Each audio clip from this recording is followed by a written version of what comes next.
Yeah, there are a lot of things you can do to access the library and the library's information from home.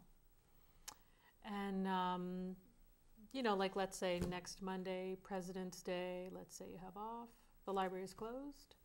You can still do things at the library when you're at home. Virtually? You're using, yes, you are using the virtual library. Cool. So what kinds of things?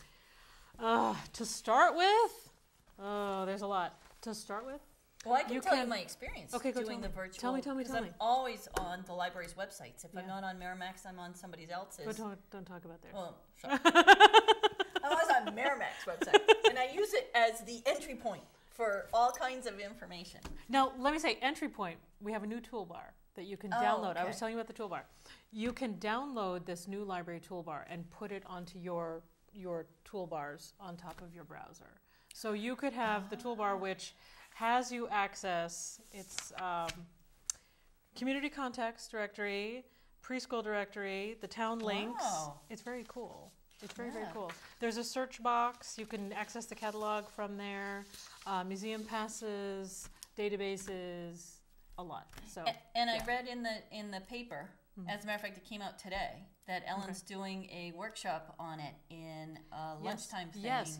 In February, but I just forget the date. But they can go onto the website. Yes, she's at the I believe she's at the council. Yeah. Yeah, it's merrimack.lib.nh.us. Yes. See, I even know that. That's why I'm on it all the time. But seriously, my favorite thing, I drive to Florida, and I download the audiobooks. I put them on my MP3, and I downloaded a book I love. It's one of my favorite. It's called a book called Brain Rules, and it's a study out of MIT on how the brain works, right? And the guy who is the announcer is actually the writer of the book, and he was the biomedical scientist on the thing. Okay. And he speaks our language, so I can actually he speaks my language. Well, you know what I mean, but he speaks it. You know, it's not 5-syllable words. It's you know, normal everyday words. And it was great. It was great learning. I mean, I've learned about China downloading the audiobooks. I've learned about all kinds of stuff, and you know, there's even the international fairy tales. I mean, kids' books, all kinds of stuff. So the audiobooks are just awesome. It's great. It's great. Yeah, and you know, for kids' books, if you don't want to do audiobooks with children, you can do picture books through the Tumblebook database. We have a Tumblebook subscription, and you go on and you can actually see the picture books and turn the pages and follow the words, and it's just up on your computer screen. It's the actual book. Oh, and they can follow the words. Oh man, it's fantastic. Yeah, it is fantastic. That hours of fun. Hours of fun in front of the computer for kids. Well, it's great. Yeah, but also that's the thing. It was whose book was it? Oh shoot, now I'm spacing. It's not. Oh, it's the Read Aloud Handbook.